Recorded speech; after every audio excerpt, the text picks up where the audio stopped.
In previous tutorial, I explained how to generate procedural scratches with Scratches tools. In this tutorial, we will have a look on Curvature and Imperfection tools. Curvature tool is very important because it's an essential tool for creating natural-looking materials. Material imperfection contains scratches, edges, dust, dirt, smudges, or damaged elements. For all these elements, we have dedicated tools. So if you will combine these tools together, you will have all elements which are important for realistic looking materials. Main purpose of Curvature tool is ability to detect objects' edges.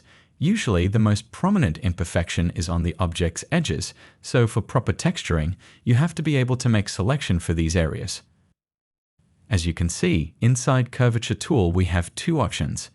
Difference between them is that first Curvature tool contains radius range directly inside this tool, but second Curvature tool has radius range controlled by change range node instead. Functionality of both tools is the same, and both these tools contain parameters for controlling curvature range, or you can use selection input as well. For controlling and shaping final result, you can use scalar ramp node. Radius breakup, as usual, controls max and noise. If I will select second Curvature tool, as you can see it contains less parameters, because as I mentioned already, curvature radius is controlled by change range node. Old range controls input data from max and noise, and new range is converting these data from max and noise and controls min and max curvature radius range.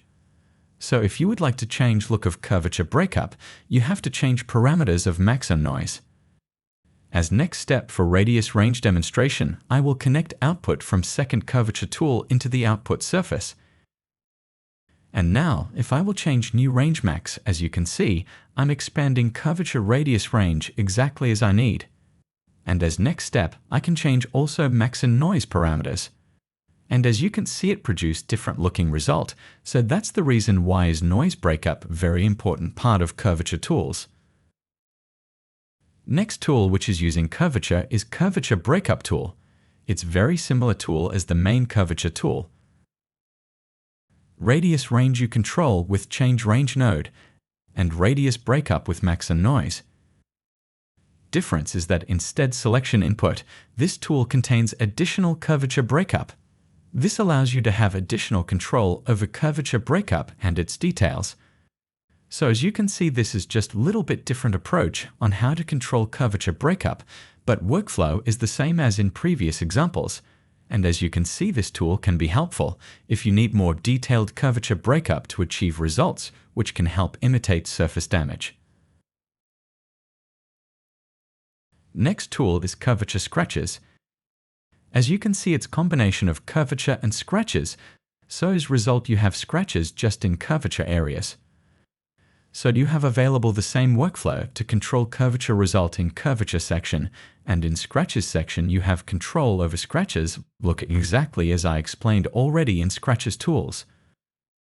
We're keeping everything consistent, so every tool or its parts are using the same workflow. And as usual, breakup is very important for natural looking result, so this tool allows you to control breakup and its details with max and noise.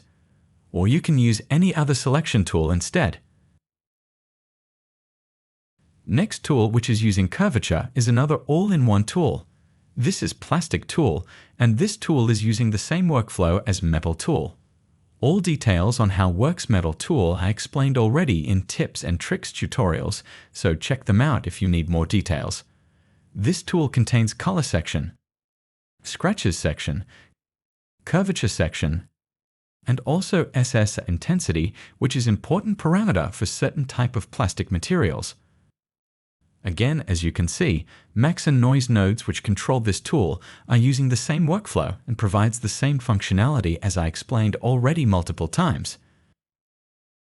So as quick example, I will change couple of parameters, and as you can see, it allows me in a short period of time to create surface imperfection exactly for size and shape of chosen object.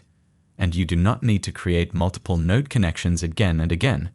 So this type of tools are significantly speeding up your workflow, and it allows you to create efficiently result, which will take significantly more time if you use just standard texture sets instead. Next tool, which is using curvature, is Edge Dent tool. It allows you to create dent or damage just on the edges of the chosen object. As you can see, this tool contains three parts: dent part, curvature part, and breakup part. And if I will zoom in, as you can see, I have control over edge damage look and its shape. So I can easily create dented mask and use it later for coloring this part within chosen material type. In the next tutorial, we will have look on roughness tool.